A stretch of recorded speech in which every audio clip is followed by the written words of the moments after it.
सबका एक बार बहुत बहुत स्वागत है फिर हिस्ट्री 61.1 में।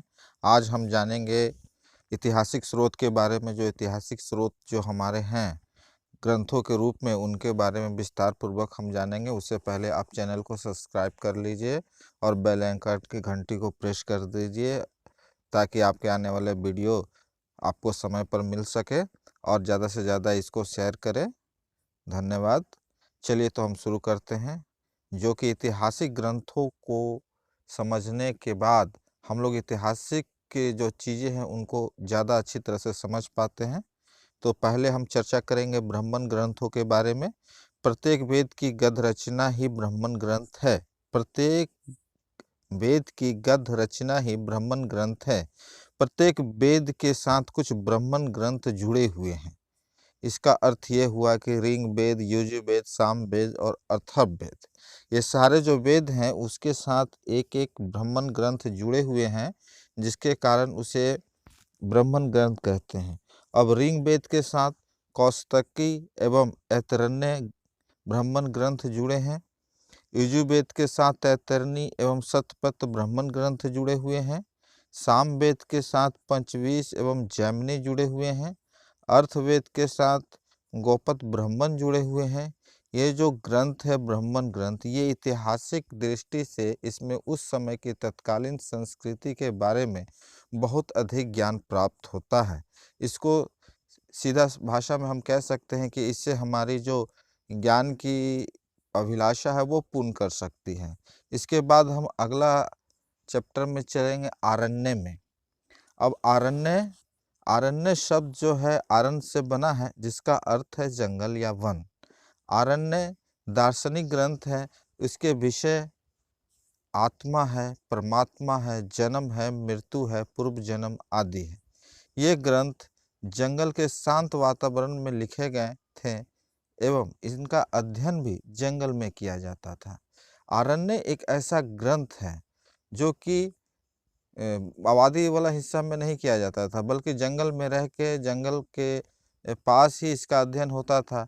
इसमें जो विषय होते थे उनमें विषय में आत्मा होता था। अब आत्मा को लेके ही लीजिए, आत्मा कहाँ से आ रही है, आत्मा क्या कहाँ जाएगी, इसका क्या जीवन पे प्रभाव है, वगैरह वगैरह बहुत सारी बातें हुआ करती थी।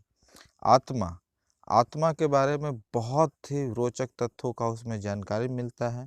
दूसरी बात है परमात्मा का जो संबंध है आत्मा से ही है, और आत्मा परमात्मा से मिलन का ही एक सामंजस्य बैठाया गया है इस ग्रंथ में। जन्म जो है, जन्म क्यों हो रहा है आपका, जन्म का के बाद आपको क्या करना है, और मृत्यु क्यों हो रही है, ये सारी चीज़ों की जानकारी एवं पूर्व जन्म आदि के बारे में जानकारी मिलती है। पूर्व जन्म का मतलब है कि एक आदमी मर गया, उसके बाद फिर वो मनुष्य में जन्म लिया। इन सारी बातों को आरण्य में लिखा गया है। यह ग्रंथ जंगल के शांत वातावरण में लिखे जाने का कारण ये है, ये एक तरह से दार्शनिक ग्रंथ के रूप में जाना जाता है एवं इसका अध्ययन भी जंगल में किया जाता था ताकि शांति से बैठ के लोग इसका अध्ययन कर सकें। आरण्य ज्ञान मार्ग एवं कर्म मार्ग के बीच एक सेतु का कार्य करता है, जिसमें कहा जाता है कि दोनों के बीच जो एक टारगेट, एक कॉम्बिनेशन है, उसका ये पूर्ति करता है। अब आगे चलिए पढ़ते हैं उपनिषद के बारे में। इसका शाब्दिक अर्थ उस विद्या से है जो गुरु के समीप बैठकर एकांत में सीखा जाता है। कहने का अर्थ यह है कि ये उपनिषद जो है वो गुरु के समीप बैठकर गुरु के मुख से सुनकर सीखा जाता था। उसे हम लोग उपनिषद कहते हैं। उपनिषद का अगर कोई कभी डिफिनेशन पूछ दिया एग्जाम में, तो आप बता सकते हैं कि उपनिषद किसे कहते हैं। इसका शाब्दिक अर्थ उस विद्या से है जो गुरु के समीप बैठकर शांत एकांत में बैठकर सीखा जाता है। इसमें आत्मा और ब्रह्मा से संबंध में दार्शनिक चिंतन है। ये भारतीय दार्शनिकता का मुख्य स्रोत है। समझ गए हैं। उपनिषदों की संख्या 108 है। अगर संख्या के बारे में जानकारी ले तो ये 108 के रूप में है। ऐसे सभी का नाम बताना संभव नहीं है, पर ऐसे मोटा मोटी आप 108 याद कर लीजिए। इसमें एक बात और है कि ये इसको एक नाम और भी दिया गया है जिसे हम वेदांत भी कहते हैं। क्योंकि ये वैदिक साहित्य का अंतिम भाग है और ये वेदों का सर्वोच्च एवं अंतिम उद्देश्य को बतलाता है, ताकि वेद किस उद्देश्य से लिखे गए थे और ये उद्देश्य का अंतिम पड़ाव है। सत्यमेव जयते भारत का राष्ट्रीय आदर्श वाक्य मुंडकोपनिषद से लिया गया है। आगे चलते हैं वेदांग के बारे में।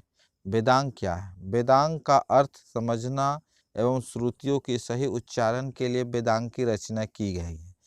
कहने का अर्थ है जो हमारे वेद हैं, जो हमारे ब्राह्मण ग्रंथ है, आरण्य है, उपनिषद है, इन सभी को अर्थों को समझने के लिए, क्योंकि वो एक जटिल भाषा में लिखा गया था, उसको सही से समझने के लिए वेदांगों की रचना की गई है। तो वेदांगों में क्या है, ये आप मूलतः 6 हैं। 6 में है, प्रथम जो है शिक्षा पर है। वैदिक वाक्यों को स्पष्ट उच्चारण हेतु इसका निर्माण हुआ है, शिक्षा वाला। दूसरा है कल्प। कल्प है वैदिक कर्मकांडों को संपन्न करने हेतु विधि एवं नियम को दर्शाता है, दूसरा कल्प में। तीसरा है व्याकरण की समझ के लिए। तीसरा जो वेदांग लिखा गया है व्याकरण से संबंधित है। इसमें नामों एवं धातुओं की रचना, उपसर्ग प्रत्यय के प्रयोग हेतु नियम बताए गए हैं। चौथा है निरुक्त। शब्दों की उत्पत्ति हेतु नियम, यह भाषा शास्त्र का प्रथम ग्रंथ भी माना जाता है। पांचवा है छंद। वैदिक साहित्य ने गायत्री, त्रिपुदक, जगती, बृहति का प्रयोग किया जाता है। छठा है ज्योतिषी। इसमें ज्योतिषी शास्त्र के विकास को दिखाया गया है। इसके प्राचीनतम आचार्य लगन मुनि थे। अब आते हैं श्रुत के बारे में जानने के लिए। यज्ञों के विद्या के नियमों का संक्षेप में तथा व्यवस्थित रूप में प्रतिपादित करने के लिए कल्प सूत्रों का जन्म हुआ है। ये 4 प्रकार के हैं। पहला स्रोत सूत्र। इसमें ब्राह्मण ग्रंथों में वर्णित स्रोत, वैदिक अग्नि में किए जाने वाले यज्ञ यथा अनुष्ठान का वर्णन किया गया है। दूसरा गृह सूत्र। इसमें मनुष्य के समस्त लौकिक तथा परलौकिक जीवन से संबंधित कर्तव्यों का वर्णन है। इसमें गृह अग्नि में होने वाले यज्ञों तथा उपनयन, विवाह, श्राद्ध आदि संस्कारों का विवरण मिलता है। तीसरा है जो धर्म सूत्र है। इसमें 4 वर्णों तथा चारों आश्रमों के कर्तव्य, विशेष रूप से राजा के कर्तव्यों की विवेचना होती है। इसके साथ ही यह विभिन्न प्रकार के धार्मिक, सामाजिक तथा राजनीतिक कर्तव्यों, अधिकारों तथा कानूनों का वर्णन करता है। चौथा है शुल्क सूत्र। इसमें वेदी निर्माण की रीति का विशेष रूप से वर्णन है। आर्यों के प्राचीनतम ज्यामिति संबंधी कल्पनाओं तथा गणनाओं के प्रतिपादन होने के कारण इसका अपना वैदिक महत्व भी है। षष्ठ दर्शन। इसमें आत्मा, परमात्मा, जीवन, मृत्यु आदि से संबंधित है। इसको दर्शन कहते हैं और इसके प्रवर्तक भी हैं। संख्या दर्शन के जो ये हैं वह है कपिल, प्रवर्तक जिसको कहते हैं। संख्या दर्शक के प्रवर्तक कपिल हैं। इसको याद कर लीजिएगा, बहुत बार परीक्षाओं में आया है। प्रश्न ऐसे रहता है कि संख्या दर्शन किनके हैं, तो आप 4 ऑप्शन रहता है, तो कपिल ये बिल्कुल सही है। अब योग है, योग दर्शन के है पंतजलि, ये भी याद करना है। वैश्विक दर्शन के हैं कनाद, इनको भी आपको याद करना। न्याय दर्शन के गौतम, पूर्व मीमांसा के जैमिनी और उत्तर मीमांसा का बादनारायण। ये सारे दर्शन 6 दर्शन हैं। इसमें आत्मा, परमात्मा, जीवन, मृत्यु आदि से संबंधित है। इन 6 दर्शनों का आपको नाम याद कर लेना है और प्रवर्तक हैं उनका भी नाम याद करना पड़ता है। आगे चलते हैं पुराण की ओर। प्राचीन आख्यानों से युक्त ग्रंथ को पुराण कहते हैं। प्राचीन आख्यानों यानी प्राचीन चीज़ों को जो है उसके ज्ञान को हम लोग पुराण कहते हैं। पुराणों का जो ज्ञान का वर्णन है उससे यह साबित होता है कि प्राचीन आख्यानों से युक्त जो पुराण कहते हैं, भारतीय ऐतिहासिक कथाओं का सबसे अच्छा विवरण हमें पुराणों में मिलता है। पुराणों के रचयिता लोमहर्ष अथवा उसके पुत्र उग्र सर्वा माने जाते हैं। इनकी कुल संख्या 18 है। इनमें सर्वाधिक प्राचीन एवं प्रमाणिक मत्स्य पुराण है, जिसमें विष्णु के 10 अवतारों का उल्लेख किया गया है और 10 अवतार के बारे में विस्तार पूर्वक वर्णन है। पुराण विष्णु पुराण है, जिसमें मौर्य वंश से संबंधित है। मत्स्य पुराण है, आंध्र सतवाहन वंश से संबंधित है। वायु पुराण गुप्त वंश से संबंधित है। अमर कोश में पुराणों के 5 विषय बताए गए हैं। सर्ग जगत की सृष्टि, प्रतिसर्ग प्रलय के बाद जगत की पुनः सृष्टि, वंश ऋषियों एवं देवताओं की वंशावली, मानवोत्तर महान युग, वंशाचरित्र प्राचीन राजकुलों का इतिहास। रामायण रामायण की रचना महर्षि वाल्मीकि ने की थी। इसे चतुर्वेद संहिता भी कहा जाता है। महाभारत इसकी रचना महर्षि व्यास ने की थी। महाभारत को जय संहिता और संहिता के नाम से भी जाना जाता है। स्मृति ग्रंथ के बारे में थोड़ा सा जान लीजिए। इन ग्रंथों को धर्मशास्त्र के रूप में जाना जाता है। इसमें सामाजिक नियम बताए गए हैं। कुछ मुख्य स्मृति इस प्रकार है जो आपको याद कर लेना है।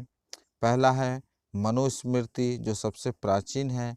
दूसरा विष्णु स्मृति, तीसरा यज्ञावली स्मृति, चौथा गौतम स्मृति, पांचवा नारद स्मृति और छठा वशिष्ठ स्मृति। नारद स्मृति में गुप्त वंश का विवरण प्राप्त होता है। इसके प्रमुख टीकाकार भारुचि, मेघातिथि, गोविंदराज और कुल्टा भट्ट थे। इस प्रकार आज का हमारा जो चैप्टर है यहीं समाप्त होता है। ये सारे चीज़ जो आज हमने बताया है, ये सब इतिहास लिखने के संसाधन के रूप में इस्तेमाल होता है। आगे भी हम बताएंगे ग्रंथ के बारे में कि ये कौन कौन से ग्रंथ हैं, और मेन इम्पोर्टेंट पॉइंट ही हम बता रहे हैं, ज़्यादा विस्तार से नहीं जा रहे हैं।